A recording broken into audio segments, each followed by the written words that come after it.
Hello everyone and welcome back to Wargame Red Dragon. We have a community cast that is rather overdue at this point. I'm actually re-recording it now, just because I do have, I think, a better microphone to do it with. Now, this was sent to me by Husky Actual, who's playing as the Corporal, not Husky Actual, and he's going against the Major Yusupov, who I've never played against, but I have met, seems like a nice fellow. So, it is the side of Paddyfield that I don't like as much, and it looks like an Entente deck, so openers going into Gregory, and a fair investment into Anna, more than I usually see. I think this was... it might have been ranked, it might not have been. Not entirely sure. Cheetah D going in, and people will use these sometimes to, well, direct fire those Barb secondary anti-radar missiles. They're actually pretty good on the ground. And it looks like Yusupov, counter to the usual strategy of going for either square or triangle contesting Gregory, is going for an Anna rush. And we saw his column moving up through Boris. Let's see. Now, I haven't seen this, so I'm really, oh, never mind. I have seen this. Exactly once. It's been a little while. It's been a couple weeks, so I don't quite remember what went on at the time, but let's take a look. Okay, so the Saxon going forward, Podobranki, Military. Very nice. Yeah, I mean, this is something, actually, I learned from the Mint Jellyman himself, who's a wonderful player, how to, well, kind of intercept this, and it may not be on the ground so much as in the air. A couple of attack helicopters right here, and you forestall it. The problem is it's a heavy investment, and Thermomig beautifully positioned, but those 10 RCSBs are probably going to outfight the T-55As. His Vidyachs are very good against infantry, but, yeah, look at that, one down. Nearly 2 down. Let's see what the AMX-10s fire in at. Might be going for the military. Okay. Fair. I mean, numbers on that side are certainly something. And over on the right-hand side, we have not a lot of movement, as it looks like both players were mostly focusing over there in Anna. But Yusupov won the fight for the town. This is something, I never win that fight on the town either. I usually try and drop off farther back, because every time I go for the contested, I get wrecked. And there's a Panther and an AH-7, both the Sneb rocket pods. They're going to make life hard here, particularly for that Prom S border that's out in the open. That's what I would be going for right there if it was me, or frankly just fire position the towns, and you'll often get kills. Oh my goodness. MX-10 RCs are through on this side as well. Oh, that's a VHOR. 170 point tank there, down to half strength because of a 40 point recon tank. Yeah, there's the Cheetah D, so that was not firing at anything with radar, that was just the fire pause. Fire position, rather. People just call it fire pause. Thermomig, I guess. Yeah, I was really worried there for a second when we had the recon tanks coming through, but it looks like they've been cleaned up decently well, and that Thermomig just has not been answered at all, so needs to be an answer there from Yusupov, or that's just going to get slow, grindy value. Usually, this sort of game, you want a plane to come in once and never come in again. That's how you get value out of your opponent's plane buys, but with its solid town hold here in Gregory, yeah, okay. I don't know, this is just so so different from what we usually see.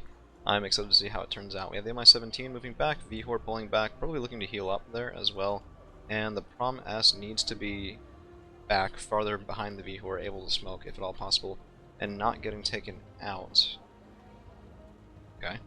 So, that little vehicle, I'm willing to bet that that's where Yusupov has his command infantry. Let's see, yep, Humvee CP right there. Not even infantry, that's just a Jeep. Interesting. Don't see that every day. Oh, 64C going to the base, but will be intercepted. Yeah, unfortunately not able to see anything there. Nearly probably spotted a fob, if not more. And this is going to be an issue. So we have, by the way, it looks like generic blue 4. XA-186NOs are, of course, Norwegian, and carry very good infantry usually if it's Norwegian Special Forces. No, just Kaverman. Well, I suppose it's a cheaper way of getting numbers, and Kaverman are pretty good with the MG3, they're sort of like the Dragoner in that way. Let's take a look, there's the Thermomig. Turbine failure though. It's just chip damage, shouldn't be that bad. It'll increase the amount of time before that plane can get called in again, but really could be worse, and a couple of those units picked off as well.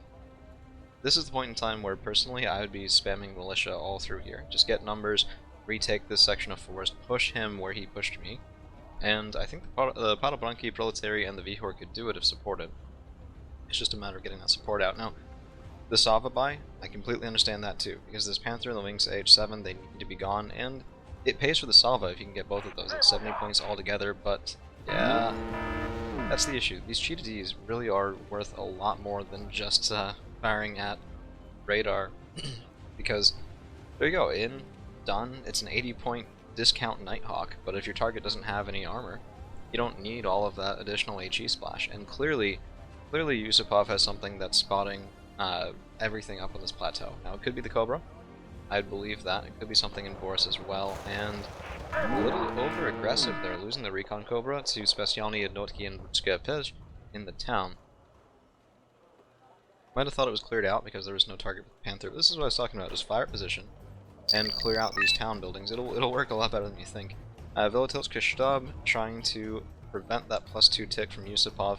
This is a nice presser tactic from the blue 4 player here. Just if you think you're up on kills and if you're on a good field position, get that 2-point buy, make your opponent spend it as well, and then you're either getting tick, which is nice, or you're forcing them to not reinforce their lines, which is nice, because either way, there's some sort of pressure. Now, we missed a blip over here, I'm assuming, because that is going to be, yeah, Rima, and they do dodge that. That's unfortunate.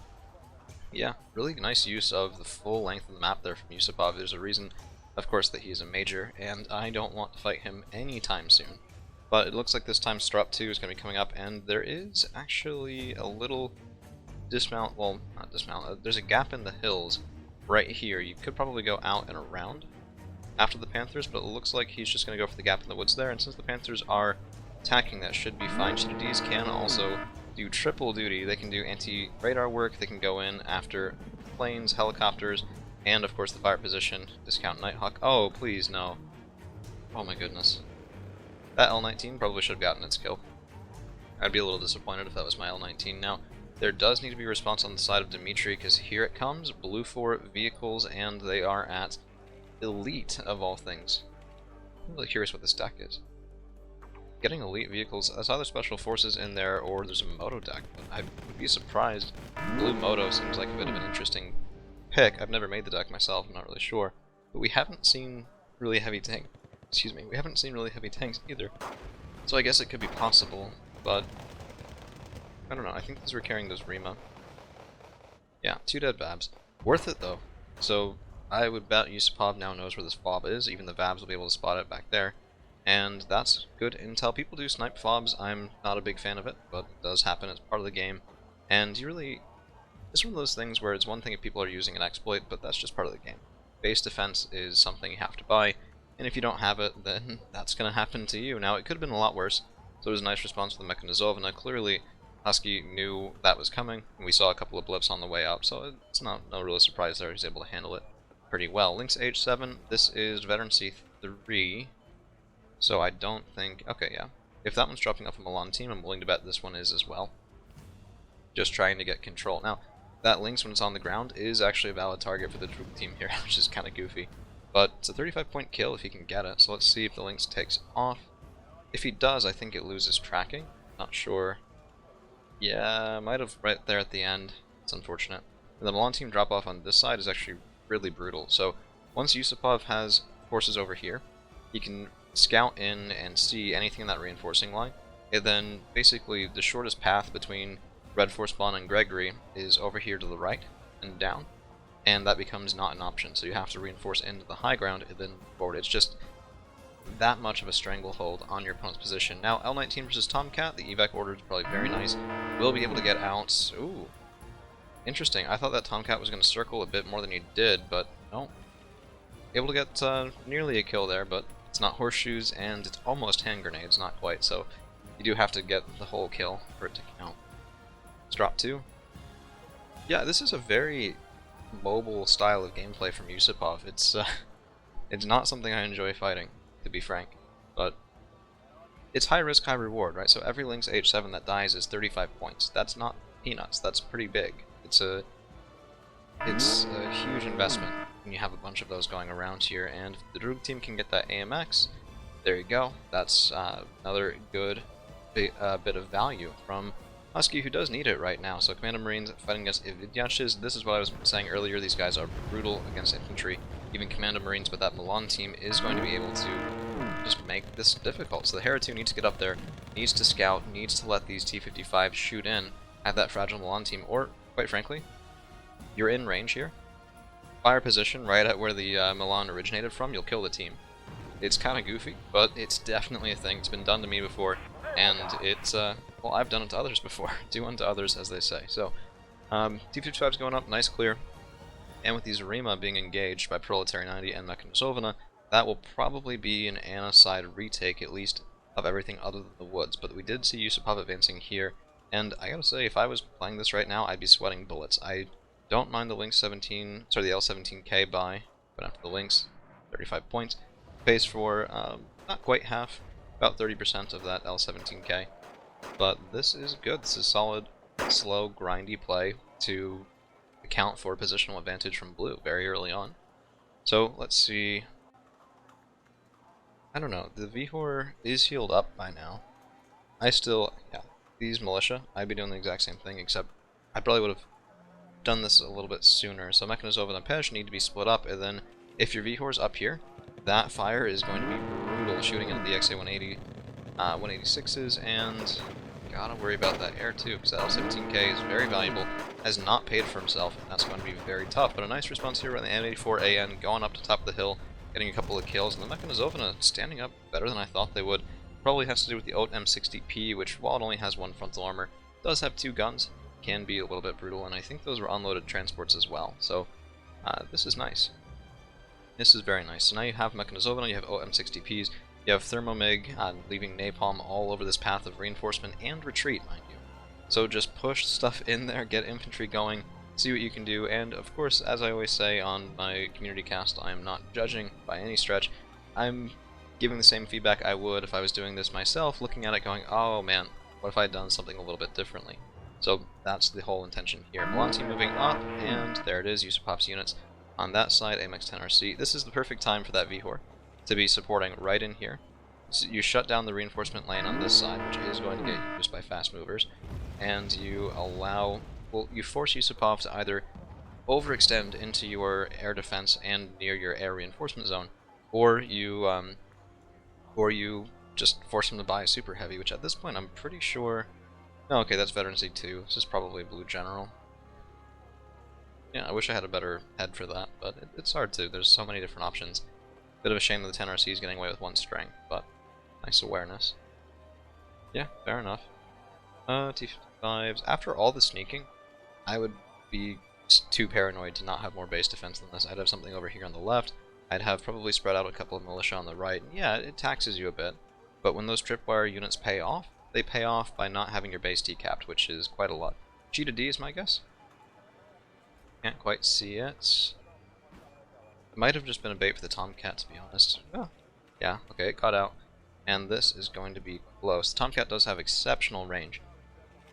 Yeah, look at that, 12,600. Pays for it in accuracy, of course, but two of them sort of get there. Gurkha's 90. This might have been, well, let's see. I do like their stat line, I do like their 15-point strength, but this Thermomig has just been there. Yusupov had to know that was coming in. I'm really surprised there's not more air defense forward in Boris, given that it's been under Blue's control for so long, because that's just brutal. That's 60 points worth of probably dead infantry here. Let's take a look in. Yeah, they're just deleted. They're just gone. And that is just, you can't do that the whole game and have it go well for you. It's going to tax you eventually. And now Husky has actually flipped this around, so we have a cap in Anna from some Velitelska Stab. This is sort of the usual, more protected city that you'll see, so Mechanizovana right here to intercept. I don't love it, only because I've seen people smoke off right here and force it up, and then you're basically dead. But the forest in the back is also more of a usual spot as well, so lots of options back there. Keeps it from being too predictable. That 10RC should be dead. Might be just sacrificed for intel. Yeah, fair. Fair. Nice kill on the M84A end, and we're headed down. Commandos Para are counter-spotted, but that's noticed. So whenever a unit, if you are relatively newer to the game, whenever a unit is in the woods and should be hidden, or in a town and should be hidden, you can see these guys are flashing. If you notice something that should be flashing that's solid, it means it's spotted by your opponent. So you can actually tell, well, to a reasonable degree, when your opponent is spotting something that shouldn't, when they have good recon. So pulling that back is a good choice, and this is risky. That Tomcat looking for his first kill of the match here against the Thermomig, and gets it. And, okay, fair. Trade. I think you get 2 Tomcats. I think you can get 2 Thermomigs. Not really sure. I don't use them myself. I never really have good luck with the MiG 29912As. Double SAS there? Yeah, so this late in the game, I'd be most worried about a combined push from Gregory and Boris into Gregory. So what I mean by that is launching from the square and from here over into Gregory from the side, because line of sight gets a little weird, but Yusupov also has control over the triangle as well. If you wanted to, you could attack from 3 distinct directions, the left, top, and sort of the diagonal right, if you wanted to, and this sort of draw them out and shoot them strategy works really well. So the Specialny are spotted engaging the Commando's para, and the Lynx H7 takes them out at good cost. Now we finally see Hot Pip 3 from Yusupov, tired of those Thermomigs, and clearly needing replacement. Ooh, nice snipe. Good, excellent. That is amazing. Plays like that can swing matches. 70-point kill for free off the M84AN. This unit is often considered to be just completely busted for that reason. It can fire from stealth, it has very good optics, it's 110 points and behaves like a 95-point tank, which is not that much of an increase for the optics itself. And it's the heaviest recon tank to my knowledge in the entire game. Double SASF, you do have to be careful about this, but the LRAC F1 is only 19 armor piercing, so you can still get away even with 2 hits off of it, I'm pretty sure. 15 frontal armor, 19, yeah, 4 each. But that Kurnos is something different, so this of course will be death for the M84AN. Needs to be more smoke on those tanks, just making sure they stay alive, they can't be targeted by things like the Kurnos that just right-click and alive. Wow, okay. Was not expecting that. Let's drop 2. Good for chip damage. A little bit of difficulty getting the kill on its own. Stop the Nevas, stop the Nevas. Yes, there it is. One shot, a little too close. Minimum turning distance on those missiles, but enough to get the kill. Very nice, very, very nice. And of course the M1T, being the Yugoslavian almost unicorn unit, is on wheels and does not have radars. Oh my goodness. I didn't realize I was in for this much cheekiness. MI-35 going around looking for that Elena spawn and probably just trying to get some revenge for the earlier infantry and vehicles that went into the Red 4 spawn, but base defense out here out wide, that thing's not going to make it anywhere close. It's unfortunate. Probably could have hugged the back a little bit farther in, but yeah, fair play. Commando's para, another Lynx AH7, clearly just another hold him and hit him, trying to kill those Specialny at Notki, and it seems like a good idea, frankly. They're providing vision. This is the only recon infantry that far forward, and it's relatively hard to reinforce here if it's being actively contested, but he had to trade for Commando's para, so not for free. The Droog team is a nice kill, and that Lynx is in danger. Let's see if it's... okay, it is landed. Lost line of sight. Yeah, that's really unfortunate. Yeah.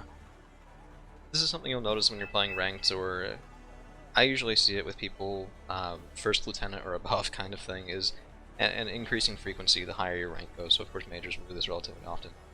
If they know that you have a helicopter hunter coming out, they'll just land the helicopter, and then your helicopter hunter can't shoot the air-to-air missiles because your target's on the ground, and they get away for free. Hornet going in, that is going to be the kill off of the M84AN, but we've seen a lot of plane buys, and a lot of planes not making their way back out, so of course the Hornet a little bit more expensive than the AN.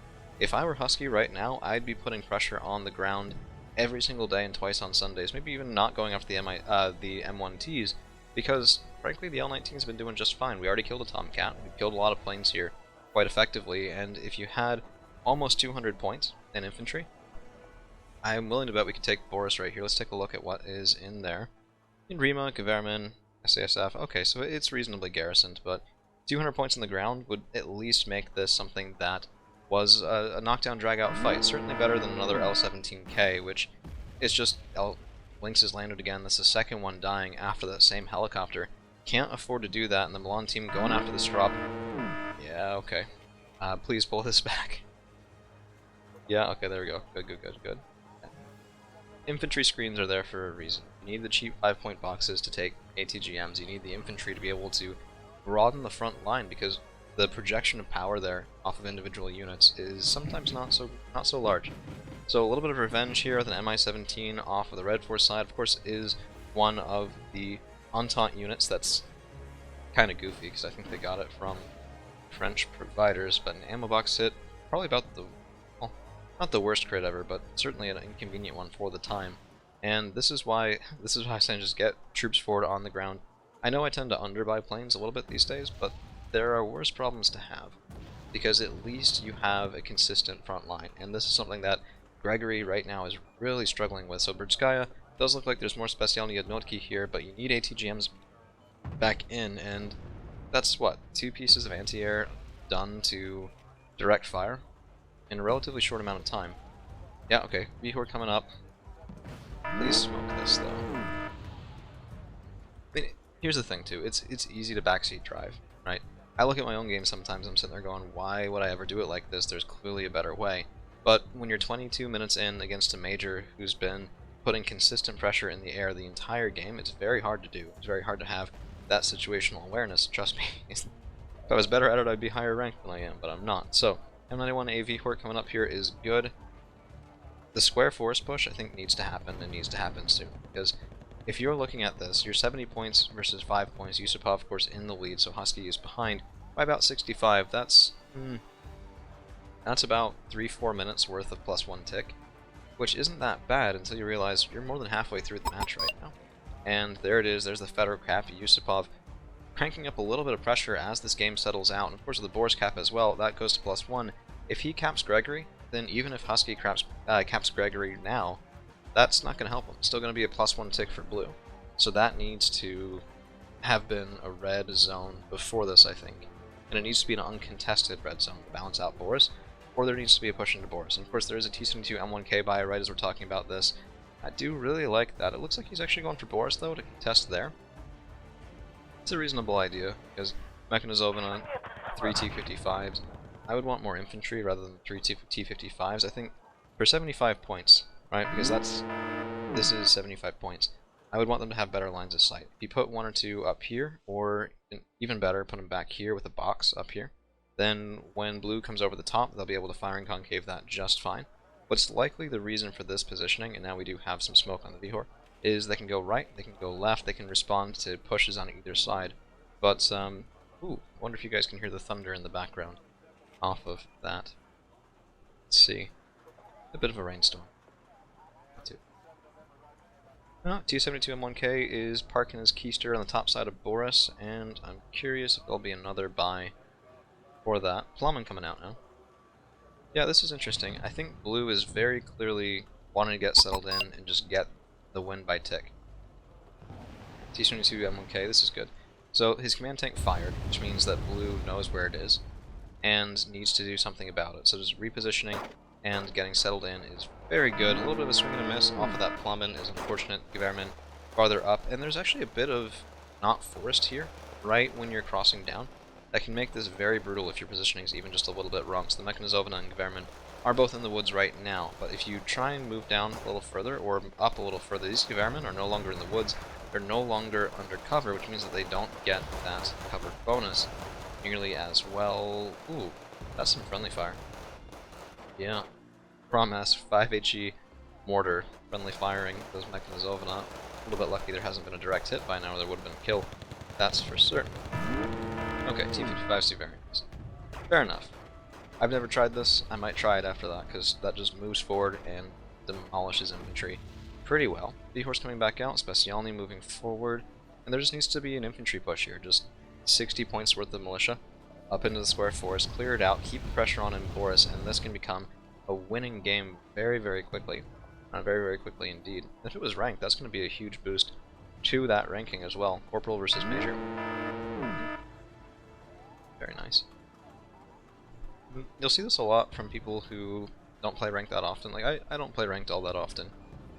Sometimes you have games where you bat above your weight class a little bit, and sometimes you have games where you lose to a private, and it can be really inconsistent until you have a larger number of ranked games.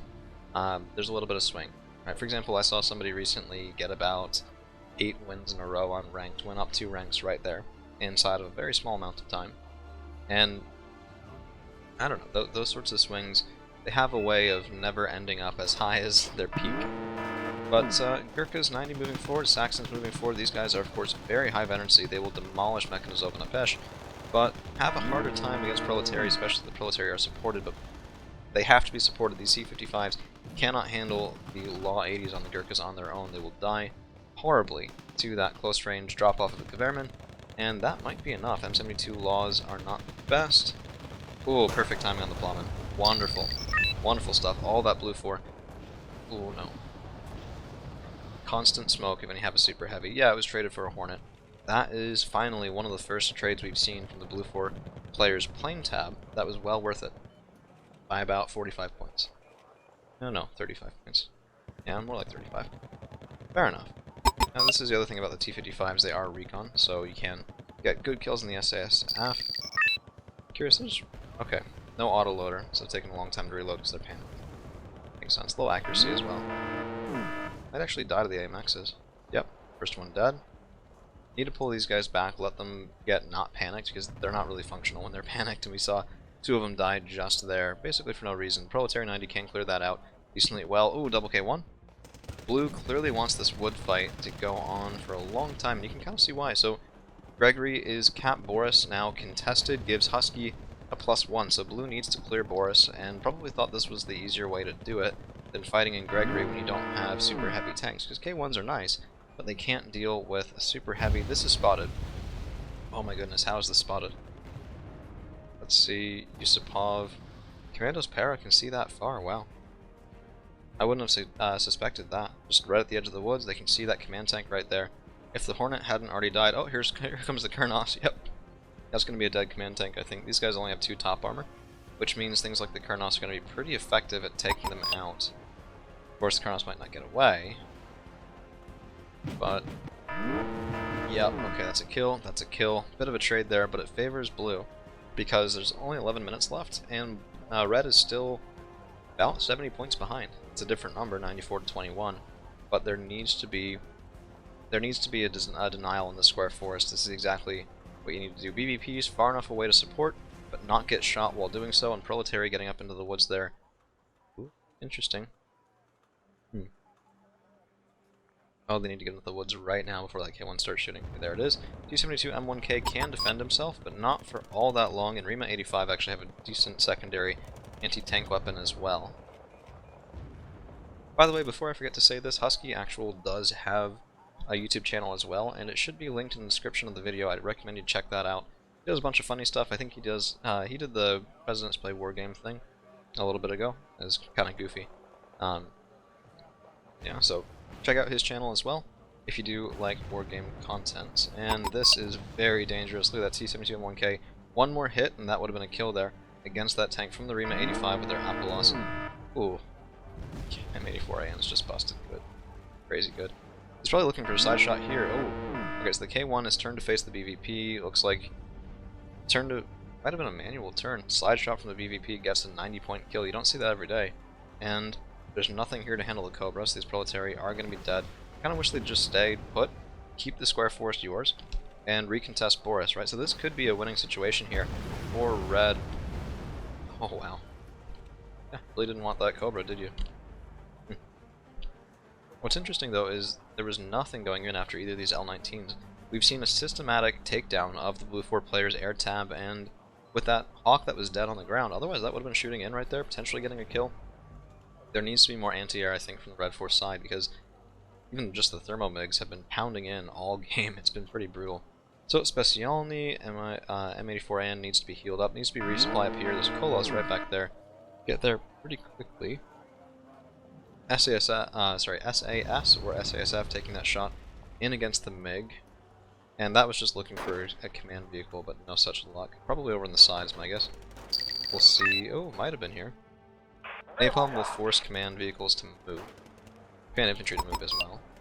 So if you see a little bit of fire in the woods and something moves, that's probably where your command infantry or vehicle is. But people can trick you with this as well, because they'll know that. So some people who are particularly clever will see that and go, okay, let's move just a little bit, make them think I'm right at the edge of the fire. Phantom 2, and I don't know what he's looking for with that. Sparrows. I guess it's double anti-helo and anti-plane work, but it can't do the L-19s. This feels like a bait. Might have been one shot in the L-19. No, not enough anti-air on the ground. Interesting, but Gurkhas can clear out Proletary, especially when the Gurkhas are relatively full strength. This is a really hard fought fight, man. This is, as I would call it, a knockdown, drag-out fight between these two players. And of course, Husky did send me the replay, not Yusupov, so that's why we're from his perspective.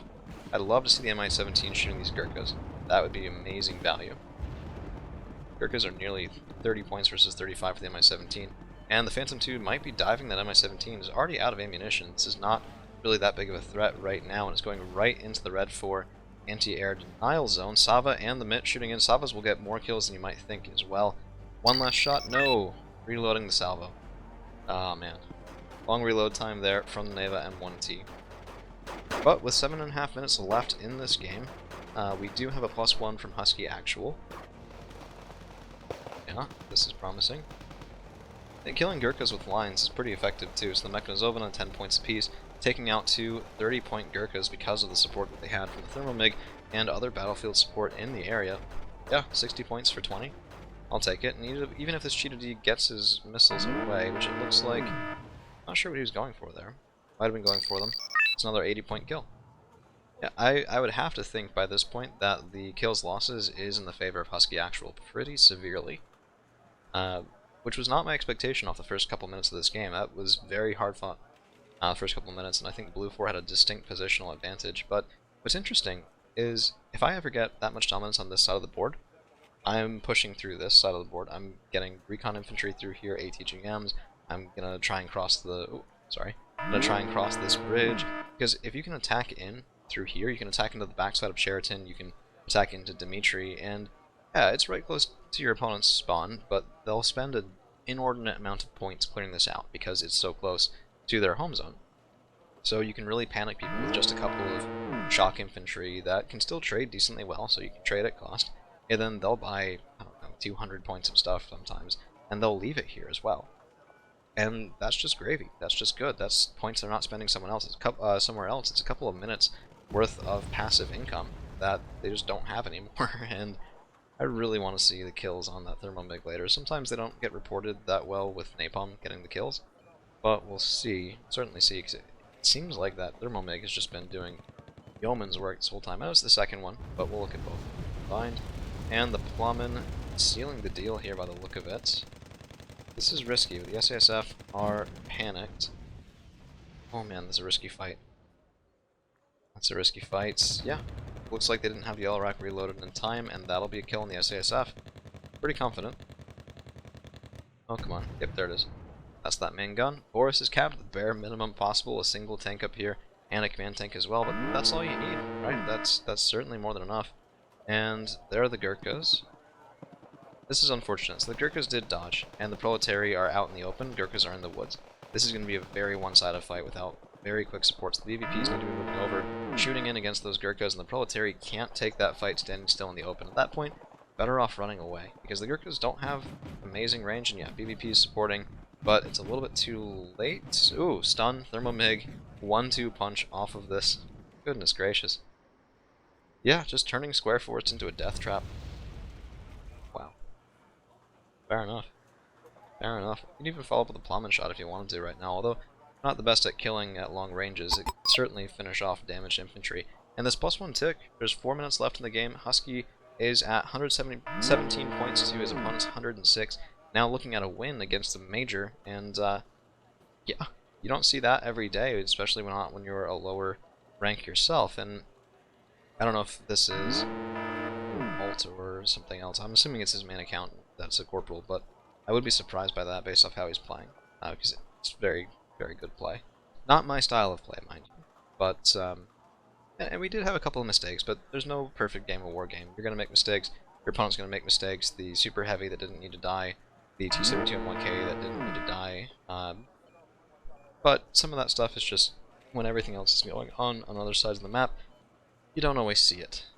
Certainly I've made those mistakes before, and yeah. So, Gurkhas 90, 23 of them left against Proletary 90, and these guys shut down Proletary 90 very hard with that. 22 of them left, down to 1 Proletary 90, and this is why things like the Core Mariner for the Dutch are as oppressive as they are, even better than Gurkhas 90 if memory serves, just because they shut down what everyone else thinks is their premier. So 25 points, Proletary 90, high-end shock infantry, dying with not even a lot of value out of it. against those Gurkhas. And with a 1-man left, the Gurkhas will probably kill the BVPs as well. Although, looks like some damage there. I could kill. Goodness gracious, that's a lucky stun. Very, very good timing on the stun, yeah. Wow, okay. Color me impressed. And this BVP, oh no, it's over here. We saw the vehicle at the beginning of the game, it's over here. Over there, double K1. Oh, this is gonna end poorly. Oh well, I mean, it was a good try. And it's forcing those K1s to be back away from the front line with only a minute and 45 seconds left. This is going to be a win for Husky against that Blue 4 Major, which is very impressive, to say the least. BVP's just running. Oh, this is so goofy. He's just running. Same speed as mechanized speed, so it's the same speed as the K1s. And he's already on the highway. The K1s are using their off-road speed, which is slower. Now trying to get through there just to intercept. Oh, that's goofy. It's Benny Hill, if I ever saw one. Just running away. Catch me if you can. Nice, nice, nice, nice. Oh, please see the Cobra. Yeah, Hera2. One of the most busted units in all of Wargame. If you're not familiar with it, M2 Brownings and FFARs for 30 points is crazy. The M2 Brownings can kill other recon helos like the Cobra that can't fight against helicopters. Dedicated anti-infantry helicopter here. And yeah, nearly dead. If there had been any response at all from that Hera2, like moving it to try and keep pace, that would be a dead Cobra, and he can't even move farther in because there's another one, so it'll just still kill him. 55 points just gone there if that happens. And I'm kind of surprised we haven't... Oh, this is out of the zone. No, it's in the zone. That's in the zone. There's still a command vehicle here, I think. But that is going to be the game, and a nice one at that. Holy cow. 4,010 kills, 2,545 losses. Very decisive there for Husky Actual, which, once again, you should go check out his channel as well. Both of... Well, his channel should be linked in the description, along with my usual Discord and Patreon. Strop 2, BVPs, just everything here, getting a lot of good value. M84AN, probably clutch. If this was a blue moto that he was playing against, my guess is a couple more M84ANs, they all would have had similar kill lists to this, because it's just hard to deal with the perfect spot between cost and armor and a good enough gun, right? So these guys can outduel K1s with the proper positioning as well. I think they need to get the first shot, but seems fine. Thermomig, number 1. Yeah, lots of direct kills. A little bit disappointed by the Vihor, but it's hard to do that against a deck that refuses to engage high-end tanks of their own. Yeah, overall solid game. Look at this L19. Tomcat, Hornet, Hornet, Cobra. Next one, Kurnos, Phantom 2, Phantom 2. Beautiful stuff. So that's all we've got for you guys today. Hope you guys did enjoy the community cast, and we'll see you again real soon.